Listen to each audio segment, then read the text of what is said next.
Confirming a threat is step one. Knowing what to do with it in the next 15 minutes with the evidence you have in an environment where the wrong containment call has real consequences, that's where most SOCs actually feel the pressure.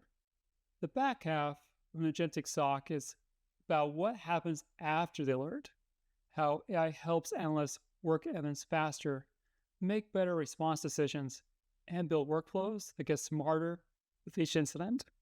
Here are the 5 use cases I'd prioritize after years of running live event SOCs.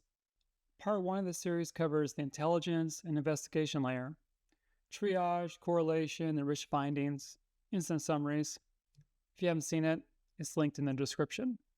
These 5 use cases pick up where that leaves off. Evidence analysis, response, and how the SOC compounds improvement over time. Now let's talk about how an agentic SOC can help you when you found something and need to act on it.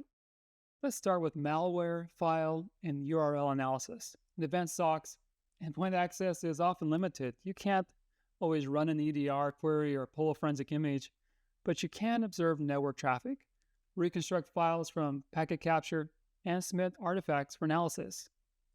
With AI reversing, an analyst gets a faster first read. What does the script do? Is it evasive? Does it steal credentials? Does behavior match known malware families?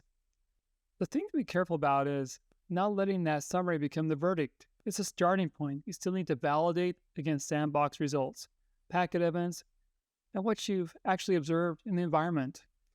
The AI gets you there faster. It doesn't get you all the way there on its own. Next, SOAR playbook creation and response guidance. Response in event SOC has to be selective.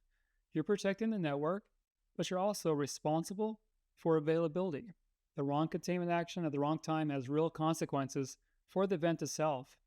What AI is well suited for here is preparing response rather than executing it automatically. It can map out an incident to response phase, suggest containment options, help draft a knock request, and lay out the trade-off between acting and waiting. For low-risk, repetitive actions, things you've already tested, automation can close the loop. For anything else that could affect availability, human approval stays in the process. Being deliberate about where that line is matters more than where exactly you draw it. The last 3 are where the operating model starts to compound, where the SOC gets better over time, not just faster in the moment. Then we have proactive threat hunting, and it starts with pushing back on the assumption that a likely false positive just disappears. Some should be suppressed. Some need tuning work, but some of them are actually hunting leads that just don't look like incidents yet. AI can surface the patterns in lower confidence signals that would take a human a long time to spot.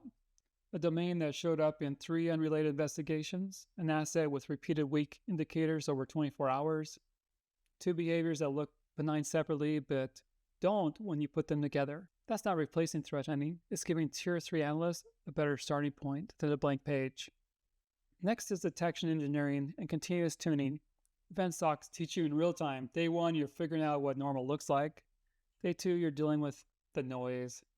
By day 3, you're usually finding things you should have caught earlier.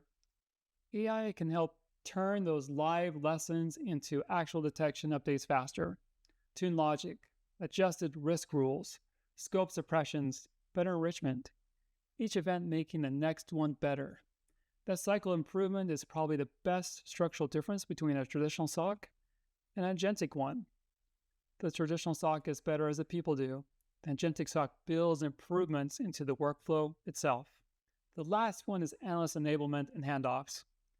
What makes enabling junior analysts to hop into Tier 2 investigations fast isn't one tool, it's enriched findings.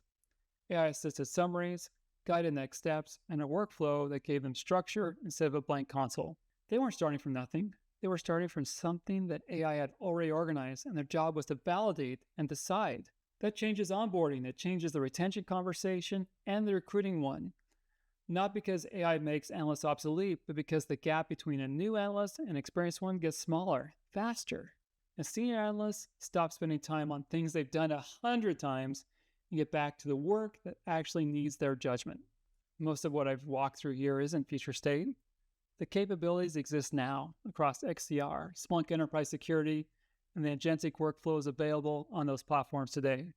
What I've seen matter most isn't having all 10 use cases live at once. It's starting with clean data, building repeatable workflows, and being deliberate about where human approval stays in the loop. Those 3 things will take you further than any individual tool. Share your ideas in the comments.